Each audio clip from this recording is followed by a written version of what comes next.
Good morning, everyone. Thank you for joining us. It takes Zoom about a minute to add everybody into the room, so please sit tight and we'll get started in just a few moments. Thank you so much. Good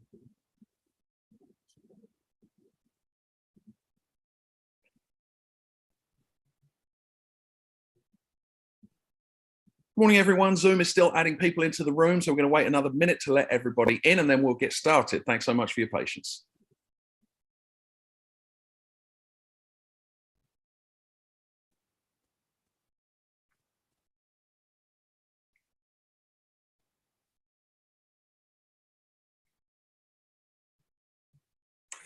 Good morning, everyone. Hopefully Zoom has had time to add everybody. We will go ahead and get started. Thank you, everyone, for joining us. I'm Gregory Phillips with Duke Communications.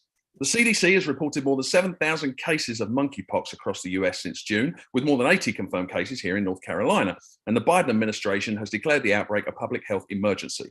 We have three Duke experts with us today to share information about the virus and what can and should be done to limit further spread. With us this morning is Vincent Guillermo Ramos. He is a professor of nursing, a nurse practitioner and dean of the Duke University School of Nursing. He studies the prevention of HIV, AIDS, and sexually transmitted infections and improving the lives of youth receiving HIV prevention care. Also joining us is Ibukan Kalu. She is an assistant professor of pediatrics in the Division of Pediatric Infectious Diseases at the Duke School of Medicine and a medical director of pediatric infection prevention at Duke University Medical Center. And we have Cameron Wolfe. He is an infectious disease specialist at Duke Health and an associate professor at the School of Medicine, where he studies infectious diseases and biological and emergency preparedness for hospital systems. Thank you, all of you, for joining us. Dr. Wolfe, we'll start with you. What do we know at this point about who is most at risk for monkeypox, and what are the signs of infection, and what should people do if they believe themselves to be infected? Yeah, thanks, Greg. There's a lot to unpack in that question, but I'll try and nut it out briefly. So this is a virus that's closely related to, most closely related to smallpox, but presents quite differently. And apologies if my screen's pausing here for a minute. Really, how it presents is quite characteristic. So many, but not every patient will have a very brief, what we call a prodrome, where their initial symptoms are fever, maybe a flu-like illness, perhaps some lymph node swelling. Very non-distinct, hard to tease apart from COVID, influenza, glandular fever, many other things. But then a very characteristic rash will appear, and that rash can be either limited to certain regions of the body, especially recently the genitals, or can be much more diffuse. And the way it appears and moves is that it starts as a flat red rash that moves into classically a blister. And as it evolves, that blister actually becomes more of a firm pustule, often quite painful. Folks will tell you that this is sort of really notably severe, kind of similar to shingles in its appearance, although they're not related infections. And eventually, over some 2 to 3 weeks, typically those blisters will dry, dead skin peel off, and sort of new skin form underneath. And once all of those blisters have sealed and re-healed, that's when we think people are no longer infectious. It's unique because it's spread predominantly through close, intimate skin-to-skin contact. And so if we compare this against, say, COVID, which was overwhelmingly a respiratory infection, this is orders of magnitude less infectious. And I think that's a really helpful thing just to sort of put out first. This is not the kind of infection where, we learned from COVID that lots of people in a similar closed room space could get infected from each other. This is a different level of that. It requires really quite intimate contact. We've seen that intimate contact mainly so far occur actually through sexual networks and partner networks, friendship networks, dominated actually so far by men, particularly men who have male sexual partners. But I'd like to also emphasize early on, there's nothing about the way the virus moves that cares about your gender, who you love, who you hang out with. Is no reason that this needs to stay in those populations, as I'm sure we'll get into. There's already been women and kids who've been affected as well. But so far, at least, it's very dominated in male populations. It's just in that social network at the moment. We can probably get in, I guess, to treatments and what people do in terms of evaluation if you want, but that's probably the beginning. The other part of this that's very new is, of course, we didn't usually have monkeypox naturally occurring in the United States prior to this, or Europe for that matter. This was an infection that has been found for many generations in parts of West and Central Africa. And we would occasionally get people traveling and bringing this into the United States. In the past, there was a classic outbreak in 2003, where about 50 odd people got sick. But this is the first time that it's really sort of established itself as a presence here, is transmitting readily, and is largely now in all states in the US. Absolutely. Thank you for that introduction, Dr. Wolf. Certainly lots to dig into there. Dr. Kalu, wanting to move on to you, as a pediatrician, what things do you think parents should be particularly aware of at this point, based on what we know about monkeypox and the fact that there have been at least a small number of cases involving children in the US? Thanks, Greg. So similarly to what Dr. Wolf mentioned, it is important to note that monkeypox is spreading in the United States, so spreading from person to person. And although we've seen more infections in a specific social network, it is possible and it's expected, and we have started to see infections in children. Most often there is, in some way, shape or form, there's household contact, and it's important to emphasize that it's prolonged exposure or prolonged contact. We're not expecting that childcare settings and schools will see rampant monkeypox infections move through the kids, but it is possible for children to get infected. The other thing to note is the key presenting symptom has been a rash, and children get lots of rashes. There are other vaccine preventable infections that can cause fever and rashes. And this is a great time to ensure your child is up to date with all routine vaccinations. For example, chickenpox, measles, and other things that we would need to test for if we see a child with fever and a rash. Absolutely. Thank you very much. Certainly more to dig in there too. For the moment, Dean Ramos, I'd like to move over to you.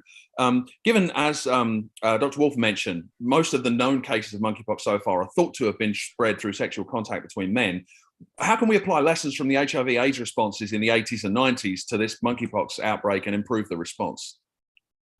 That's a great question, Greg, and I think there are probably a couple of ways I'd like to answer that. So first, I think we should be thinking about it from a public health lens. One of the sort of main ways that we can sort of mitigate this is by doing exactly what we're doing today: have fact-based messages, highlight key prevention strategies, be honest. And I think Dr. Wolf and Dr. Kalu have talked about the sort of disproportionate numbers of cases in men who have sex with men, but also realize that stigma plays an important role in how we message. We need to make sure that we're not blaming and that we're actually reaching out to communities to try to seek partnerships and thinking about ways that we can work together from a public health model to really try to prevent this, to mitigate, to really reach people who are most at risk and ask them to help us to actually halt transmission. I think from my point of view, thinking about this as a public health challenge for all of us, and also paying careful attention to issues of health equity, both in terms of who is getting access to the vaccine, who's getting access to treatment, and also where do we have sort of focused efforts to try to test, to screen, and provide education, ensuring that we offer prevention services in ways that are culturally relevant, that people understand, that it's plain language, that it's easy for communities to access, and that we really are sort of building trustworthiness. Over the past couple of years, there has been some erosion to some of the ways in which our communities have experienced some of the public institutions that are responsible for our public health messaging. We've got to turn that around. We've got to get people to understand that the messages that we're providing are in fact based on science, where we stick to the facts, we're not blaming, we're simply looking for ways that we can work together to stop monkeypox.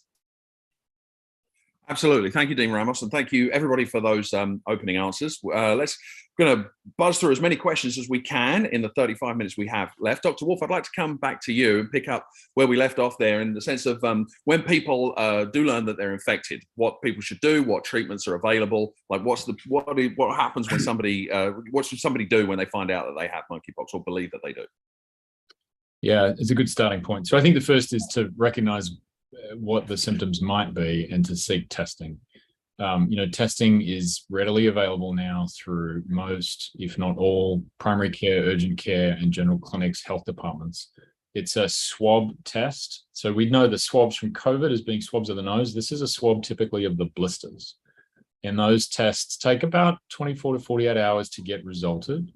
If people are nervous that they've had blisters or a rash that they maybe think is consistent with monkeypox, or that they've had a contact from someone who they know to have been positive, warning them that they might have been exposed, call ahead to a clinic and seek testing. And I think the testing is really important here, because not only does it help the individual know that they're positive or not, it also helps us set up contact tracing. So tracing is something that we did at the beginning of COVID. It's really crucial here because people may not know that they've been exposed, and we actually have interventions here with vaccines to help exposed people. So while that time frame is occurring between when you think you've got some symptoms, you seek out and get a test, and when you get the result, we ask people actually to isolate during that period of time. Again, this is a contact-related, close contact, skin-to-skin related condition. So actually remaining at home during that period of time is really crucial to stop further spread until we know. If you get a positive answer, what happens at that point is both the health department will be in contact with you in the area and your clinician team as well to sort of guide how long one would need to be isolated for this condition. It's really, as we said earlier, related to the blisters drying up. Most people don't need treatment specific to that, other than perhaps some pain relief if the blisters are really tender. It's very rare that we'd expect people to ever need sort of hospital care here, but the clinician team can certainly help guide patients through that. We do have treatments that are available. There are a number of treatments working their way through sort of early research and that are available for people who have really the severe end of the spectrum. The main one that's available is an antiviral called tecovirimat. These are not treatments, however, that are available sort of through the local pharmacies. They need clinicians to apply for the CDC, discuss your case, describe how severe or not the symptoms may be, or how at risk you are for progression, and then decisions are made accordingly. But again, most people manage okay at home. But the key is, if you think the symptoms are consistent, please seek out to get a test. Please isolate yourself while you wait for the result. And if it's possible, if it's positive, until things have really dried up and the wounds have healed. Absolutely. Thank you, Dr. Wolf. I should mention, as I didn't before that we are open to questions now. Thanks to everyone who submitted questions in advance. You can also post questions via the Q&A window at any time. If you'd like to ask a question in person, raise your hand in Zoom and we'll unmute you when your turn comes around. If you're calling in by phone, you can raise your hand by pressing *9. Dr. Kalu, I'd like to come back to you. You mentioned how obviously this presents as a rash, and children can get a rash if they just get up in the morning and walk out of their room. So is there any kind of guidance you can offer parents when, obviously as parents, we see a rash, our first thing is to be concerned, even if monkeypox wasn't a thing. Are there particular aspects or particular characteristics of a monkeypox rash that parents can look for to determine whether this is something that requires the kind of test that Dr. Wolf was just talking about? Yeah, we enjoy taking care of kids because they constantly keep us on our toes. And you are correct. Children get rashes, and some children that may be atopic. So specifically, they may have a history of eczema or sensitivity to the environment. They may be more likely than others to get a rash.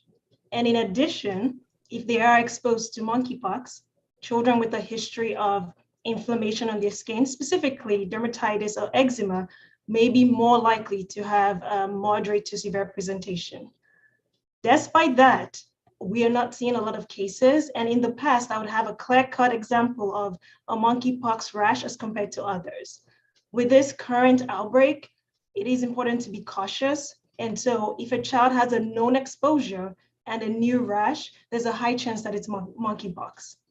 If a child does not have a known exposure and has just been in routine communities, so community settings, say school, daycare, places to play, and has a rash without any fever, lymph node swelling, or really any other symptom, it may be worth talking to your provider, but it's highly unlikely that that's monkeypox. In this current era, as we're still defining what this illness might look like across all age groups, most providers are willing to do either a virtual visit or have them come in for a new onset rash with any additional symptoms. So for example, fever, swollen lymph nodes, or something else that raises concern. How the rash looks might differ. Just as an example, children may get hand, foot, and mouth disease. People are used to seeing that, but we've seen monkeypox cases that look like that or look like some other viral infection. And so in those cases, I would encourage you to talk to your provider, take a picture of the rash, watch for progression.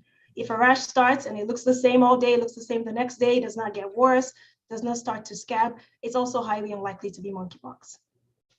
Sure, thank you, Dr. Kalu. And before we move on, I wanted to ask, you mentioned known exposure, and earlier on you said that it was unlikely to spread in daycares or schools because it requires close contact. So what would you consider a known exposure? Is it simply that, like, say, somebody at the same daycare had it, or it's somebody in a family or in a close setting? What constitutes a known exposure as we kind of currently understand it? Based on what we understand today, and I will leave some flexibility to change in definitions as this outbreak spreads, it would typically mean prolonged contact, skin-to-skin contact in some settings. Though that type of contact may occur in daycare, it's just not as common. It typically means there's a household exposure, or there's a person in the household that has been diagnosed with monkeypox and took care of the child and had prolonged skin-to-skin contact. The period that's considered prolonged may vary, it's case by case. The CDC has attempted to give us some guidance around that, but providers have had leeway with defining what prolonged means. Absolutely. Thank you very much. Thank you, everyone, for sending in the questions. We've got more than we can possibly get through, but we are going to get through as many of these as we can. Dean Ramos, I would like to move on to you. And one question that we've had for you as somebody who studies responses to these things, we've had a question. Do you think that local and federal health officials are doing enough to mitigate the risk at this moment? If not, what else do you think they could be doing to be proactive right now? Sure. So that's a great question, Greg. Before I answer that, I actually want to build on what Dr. Wolf and Dr. Kalu said in reference to specific strategies that folks in the community can adopt to sort of try to prevent forward transmission. So the first is, I think that people who are sexually active, particularly men who have sex with men, we've got to talk to our partners. We've got to ask whether or not we're feeling sick. Do we have a fever? Do we have any muscle aches? Do we have any lymph nodes, sore throat? I think it's really important right now to sort of have open communication prior to engaging in sex. Second thing is, obviously, if you are a person who is a man who has sex with other men, if you have an unexplained rash, you have any rash that is emerging that it looks unfamiliar to you, or even if you think you know what it is, but you're curious about why now, it's a great time to get tested and to contact your healthcare provider. I do want to point out that there are going to be many people who, despite the current context that we're in, and this isn't only true of MSM, but people more broadly, that will really need a harm reduction approach to how they can prevent and mitigate monkeypox. People will and do have sex, and I think we need to think about strategies for how we can reduce risk and not dichotomize it and not make it sort of all or nothing.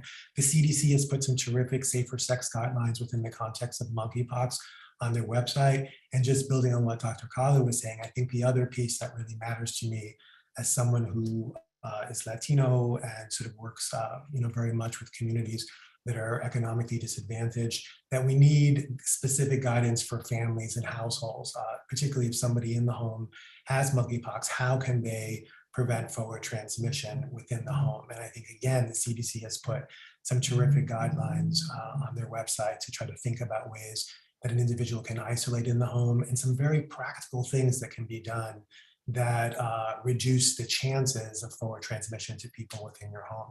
Your question, Greg, about sort of local and sort of state and sort of national response, that's a really complex question. I think that the truth is that we have had unprecedented times over the past couple of years. Our health systems, our sort of public health infrastructure has really taken a beating in terms of COVID and a range of things that have been occurring even prior to COVID. In my view, there's many ways that we have gotten things right. I certainly think that the recent declaration of monkeypox as being a national sort of emergency does provide opportunities for sort of innovation, for rapid escalation of our response, for data agreements and partnerships that are now more possible because of the current state of how we've defined the epidemic. All that to say, yes, I do want to acknowledge the tremendous efforts of our leaders in the public health and clinical space. And I think that it is also true that there's more that we can do. I think we need to think about things from a health equity lens and ensure that we're reaching the right people, that we're moving at the pace that we need to move, that our messages are targeted, and that we have vaccine, we have actual, testing, and that we have treatments that can reach the people when it's most needed.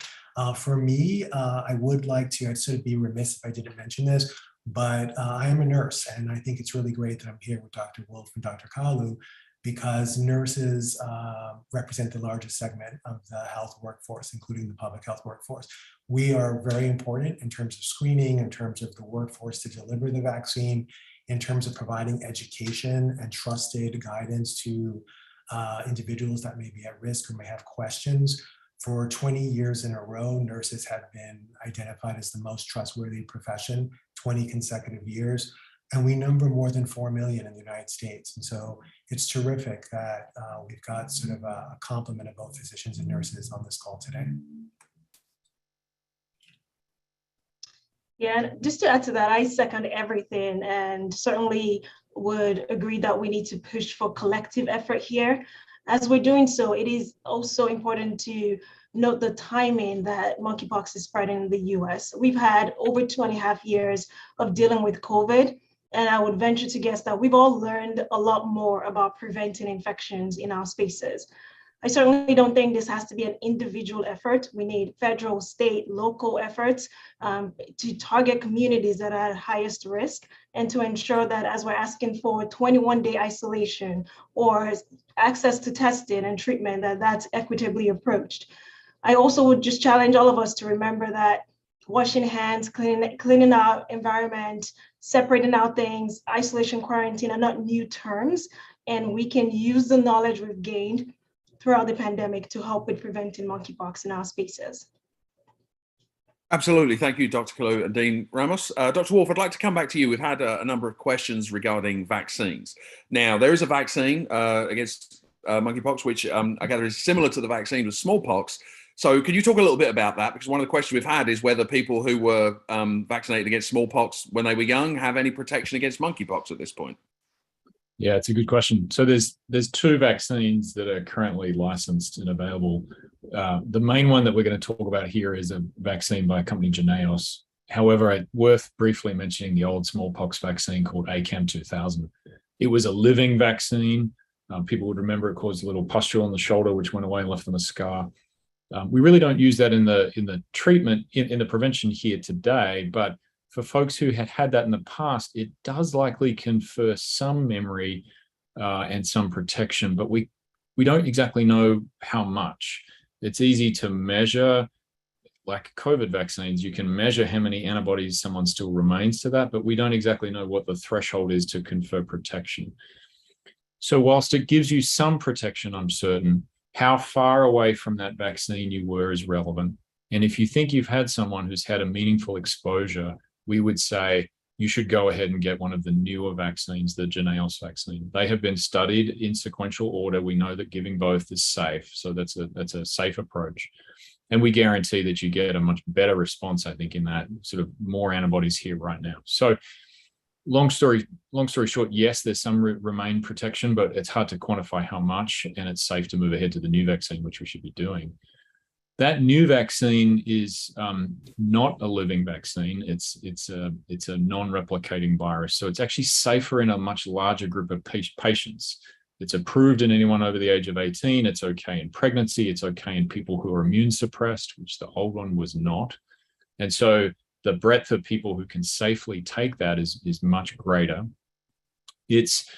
It was approved prior to COVID even. So this is not a new vaccine. It's gone through the standard sort of FDA and CDC approval steps to be available. The difference is that it's part of our national stockpile. And so the access is different. And so far, what people have obviously seen is it gets rolled out from sort of federal supply to state supply. States distribute it in a fashion according to their need. And certainly the distribution has been very different in different states, depending on how this outbreak has occurred, with appropriately more vaccine going to cities and jurisdictions and states with more cases. That's got to change as over time. There's clearly a big purchasing effort afoot. The emergency declaration yesterday will help free this up to allow more vaccine distributed into areas that are not yet affected, like North Carolina, for example, but there's no reason here that we won't see increasing cases. And that'll allow us much more flexibility to get out to patients who we think are at risk.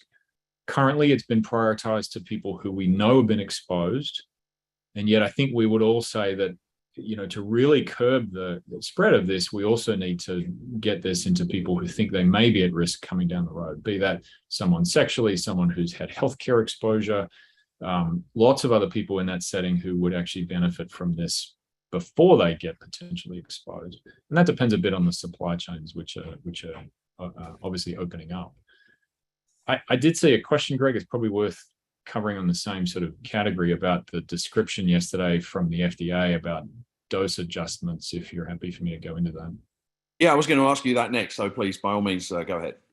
Yeah, so the discussion that came out from the FDA commissioner was about splitting the current doses into fifths and giving them as an intradermal fashion rather than the current way, which is subcutaneous. So it's giving them intentionally much more superficially. We've known from other vaccines, there's a number that are given intradermally. Actually, the immune system of the finest layers of the skin is really very well primed to receive foreign things like a vaccine and respond quite vigorously. So it is true that you need less of the vaccine to make the same response. I have not seen data published, nor have colleagues that I've asked in the last 24 hours, to know that that is available in the public space for this vaccine. So I think whilst the theoretical immunologic background behind that is really strong, I need the FDA, would want the FDA to show us data or the company to support that approach before I think it would really take off. But the idea of can it times by 5 the number of our supply chains is a fantastic idea. But I'd urge them to put that data in the public space. Sure, absolutely. Thank you. Dean Ramos, I would like to come back to you. We've had a question about the whether it makes sense to the World Health Organization, I guess, has an initiative to change the name potentially of monkeypox to address some of the stigma that you were talking about. Do you have any sense that a name change like that could be effective, that it would stick, or that it would actually make any difference? So I'm not sure that the issue is really with the name. I think that from my point of view, what stands out is that really when we talk about the observed cases in the United States, and actually right now with the exception of Western and Central Africa, that most of the cases have been among men who have sex with men. And while it is possible that anyone can be infected, and there's no reason why, given close contact, that we wouldn't see transmission, there is a chance that there could be a kind of framing of this as a gay disease.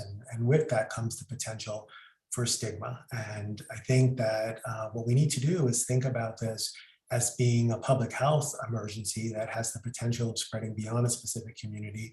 And we also need to ask ourselves some tough questions. A lot of our conversation today has focused on very specific mechanisms by which people are transmitting monkeypox.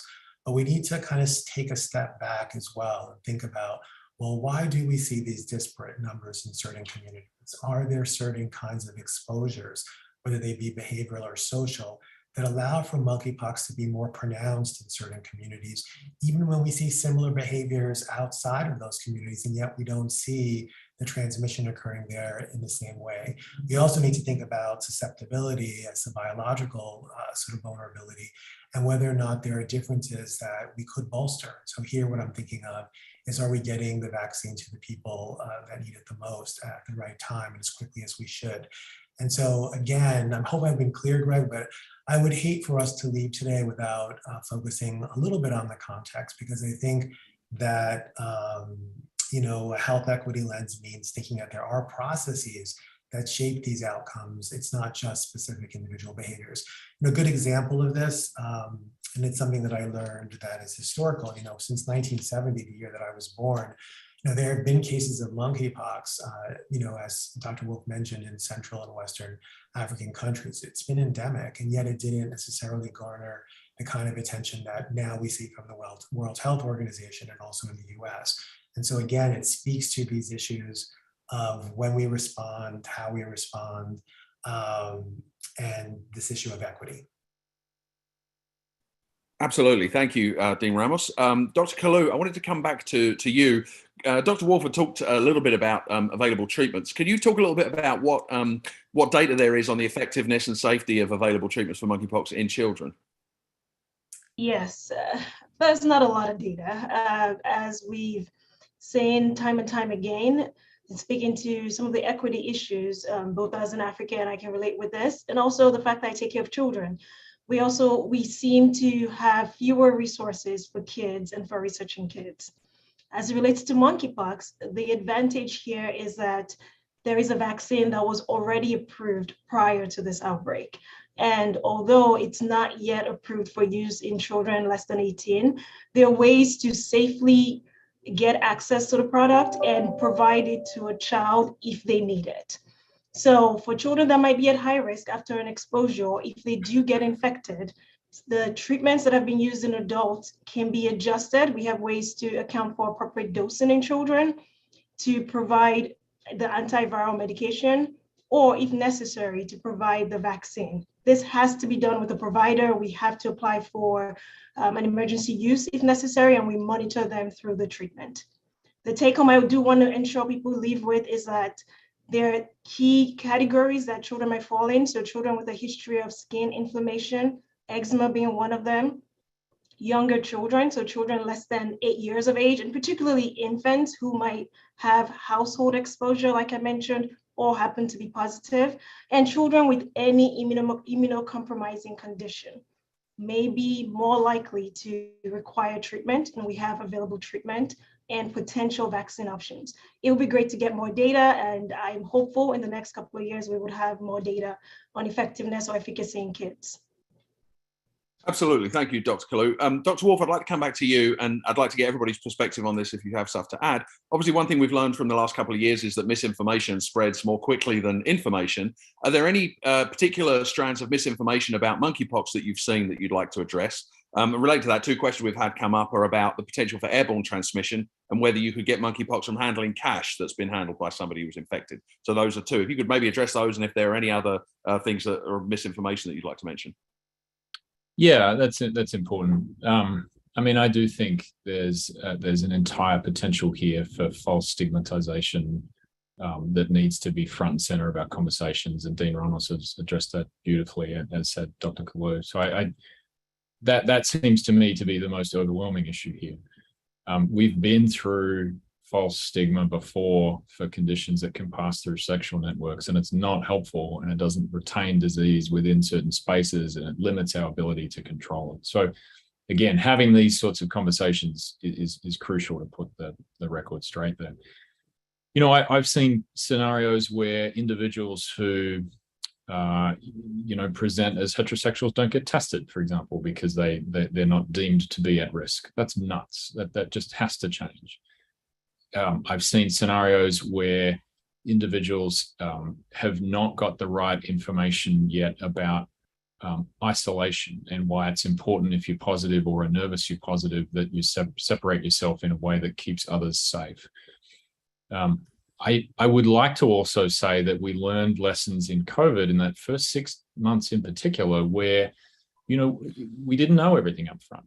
We don't, and initial thoughts needed to be checked and reassessed and modified, and that's okay. I think we'll go through the same thing here. We are learning about the application of the medicine. We are learning about the way that this transmits. It's very clear so far that it is close skin-to-skin contact, usually in an intimate situation, but not exclusively. And so let's not bias ourselves into sort of assuming that this is a disease that only affects one spectrum of our community, because there's nothing virologically that will remain the case. The whole airborne situation is interesting, and clearly that concerns about monkeypox being airborne, I suspect, are spinning out of initial debates that suggested that COVID was not, and in fact that respiratory transmission of COVID was not as dominant as it proved ultimately to be.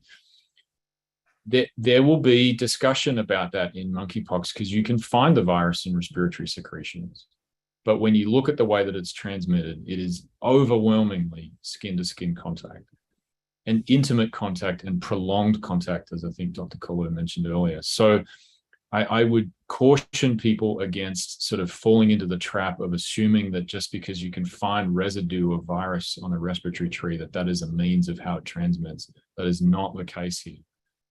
That discussion will continue, I'm sure. In answer to your question about money and sort of door handles and fomite transmission is the word that we use. Again, that seems overwhelmingly the least likely way that this transmits.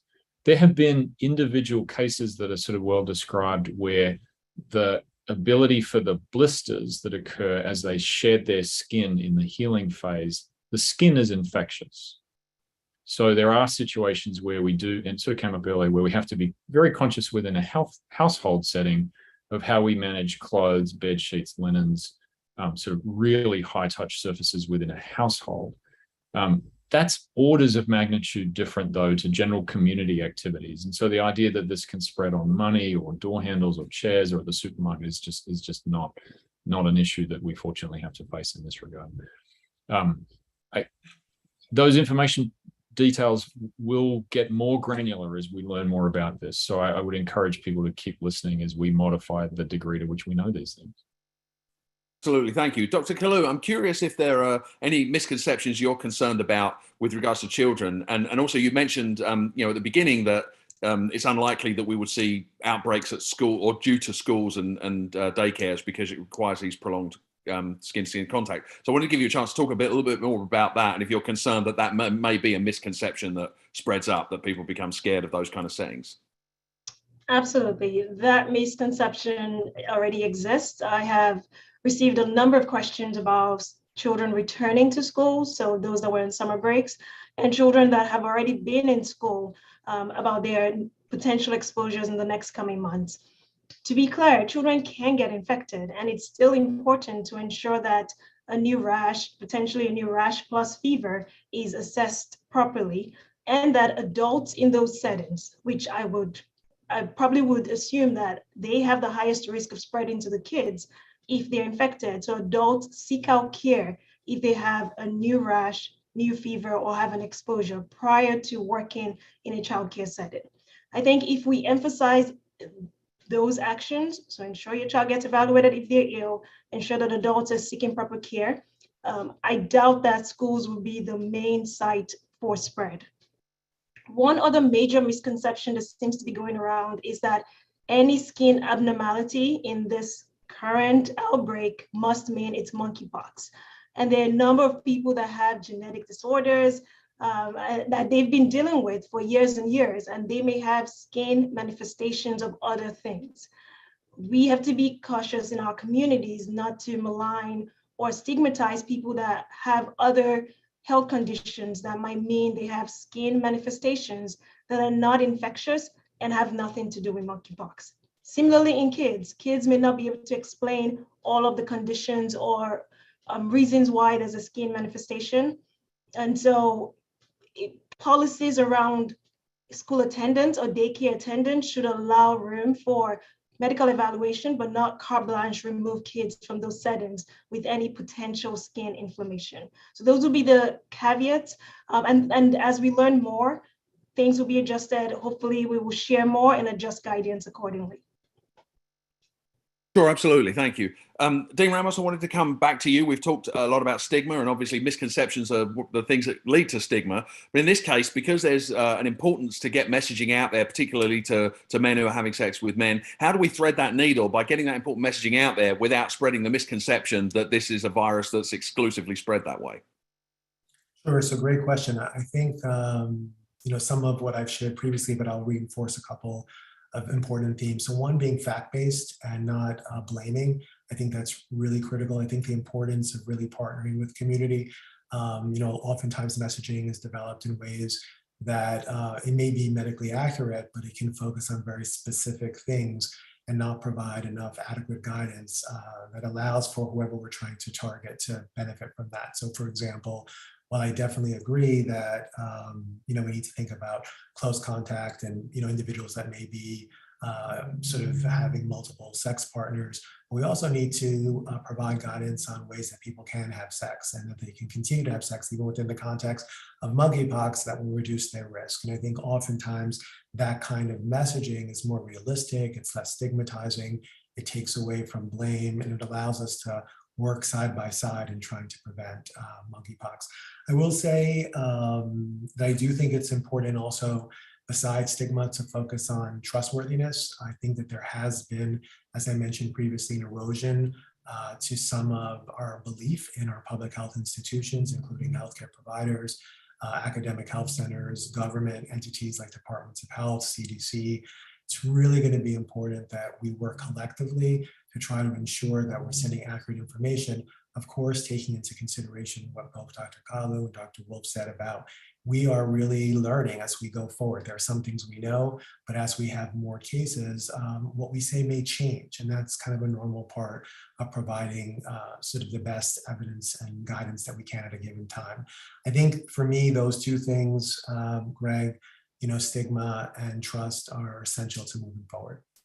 Absolutely. Thank you. We're going to be wrapping up here in a minute, but I wanted to go through a last question for everybody. Dr. Wolf, we had this question about whether there are drawbacks to the way we test. Are we testing too late? Are there ways to test earlier? And I also wanted you to address, in your role as studying preparedness for hospital systems, there were concerns about hospitals getting overwhelmed through COVID. Is there any kind of preparation that you guys have to do for something like monkeypox? And are you confident that you can, the Duke system, kind of cope with anything that comes your way? Yeah, I'll address the last one first. I mean, reassuringly, this is not a condition that for the majority of people needs the hospital. So from a sort of an inpatient bed utilization, it's nothing like COVID was. It's not the same degree of preparation that's needed as, say, we had to do 6 years ago for Ebola. I think from a system point of view, healthcare systems, both statewide, county-based and academic centers like ours, certainly need to be prepared as to how to find ways to get patients the testing and evaluations that they need in a timely fashion. That involves educating all of our clinicians as to how to identify risks and symptoms and how to facilitate testing. So that part is perhaps the heaviest lift, I think, for a healthcare system, as well as, frankly, offering our own staff the appropriate reassurance of transmission and how this occurs. There's definitely a preparedness effort as part of rolling out a vaccine that's going to be needed to be given to many thousands of people, but we've been through that with COVID. So I think this is a different order of magnitude compared to what we've gone through. This is much more in the public space, not so much in the hospital space, reassuringly. The first question that you asked, sorry, just quickly repeat it again. Sorry, yeah, there was a question we had about whether there are drawbacks to the way we're testing, because we can't test until there are already lesions. Yeah. So, yeah, I mean, that is a drawback. It's hard to test people when they've been exposed. We can't find the virus until they develop symptoms, but equally, nor are they infectious. So I think one of the sort of key differentials between COVID and monkeypox is that we knew that there was this kind of pre-symptomatic transmission phase for COVID. That is not felt to be likely contributing at all to the transmission of monkeypox. There are very rare case reports of people who did not know they had symptoms who may still test positive, but they are far and above the exception to the rule. So I think the disadvantages are few. The disadvantages simply are all about making sure that someone who has compatible symptoms or who may have known they've been exposed can get a test as quickly as they can. And that as tests become more available and clinicians more aware of how to get them the testing, actually the turnaround time there is now pretty quick. You don't have to have visible lesions. It's worth remembering that they can be in the mouth, they can be inside the rectum, for example, they can be in the vaginal canal. And so swabs of those, if people, for example, present with rectal pain on defecation is a common way of finding this. So you don't need to have skin surface blisters. I think that's actually a big part of clinician education, is that it's not just the skin lesions, it's also internal mucosal lesions that are relevant. All of those are very accurate to find this. It's not a blood test, and you can't find it after you've been exposed, only when you become symptomatic. Absolutely. Thank you, Dr. Wolf. Dr. Kalu, briefly before we go, is there anything that you want to reinforce just for parents who might be concerned about this? I wanted to just readdress the comment about settings where children might be, or young adults, I should say. And perhaps we have not emphasized as much in our equity discussion other congregate settings, such as prisons, or in this current setting, also college campuses. Anywhere that can function as a household, so where people stay overnight, may have shared equipment or shared household settings, can be a setting where monkeypox spreads. And as we see older age groups in some of these congregate settings, it would be important to ensure that there are ways in which testing access is available, equitable, and as much as possible on site, so that we can leverage treatment and vaccines to prison settings, college campuses, or wherever is needed. But we can reassure parents of younger kids at this time, because of the pattern of spread does not seem to focus heavily on young kids. Absolutely. Thank you, Dr. Kalu. And Dean Ramos, I'm glad Dr. Kalu mentioned the equity issue, because I wanted to give the last word to you. We've seen just in the last 2 years with COVID how it was harder to get messaging out to communities of color and minorities, and they suffered more as a result. And of course, we saw that also during the HIV/AIDS outbreak in the 1980s. Are there lessons we've learned, especially in the last 2 years, such that we can make sure that messaging, vaccination, and care is getting to the communities that need it in an equitable way? Or is there a way of avoiding the mistakes of the last 2 years and what we saw with HIV/AIDS? Sure, that's a great question, Greg. So I think there's a lot that we've learned. In the interest of time, I'm going to focus on two things. I think one, we need to think about developing a response from the point of view of the actual populations that we're trying to target. And I think that may sound pretty straightforward and basic, but honestly, oftentimes we develop ways of responding that don't really necessarily move the locus of what we're trying to do to where it's most needed. And so we've got to start by thinking about the people that we're trying to reach, what their preferences are, how they would like to receive services, and how we can take advantage of settings and delivery mechanisms that will align with their preferences. And then I guess the second is that I think we really need to just sort of think about not just I think we got to think about how we can prioritize the populations that often are not sort of being served by our whatever it is that we're trying to do, whether it be vaccine or testing, our treatments, et cetera. And, again, it may seem pretty straightforward and basic, but there's some evidence that is sort of early on that's emerging that there are some populations that are having difficulty accessing some of the things that we currently have. And there's some patterns to that. And those patterns we should be very mindful of, and we should be cautious that we're not replicating mistakes of the past. Absolutely. Thank you very much. I think we'll leave it there. Thank you to our panelists, Vincent Guillermo Ramos, Ibukan Kalu, and Cameron Wolf, for sharing your perspectives. We have briefings scheduled on extreme heat, abortion, and hurricane season in the coming weeks. If you'd like to be notified about them, please email dukenews@duke.edu. Hopefully we won't be having a briefing about yet another virus that spreads across the country. In the meantime, please stay well, stay cool, and be kind. Thank you very much for joining us, and have a great day.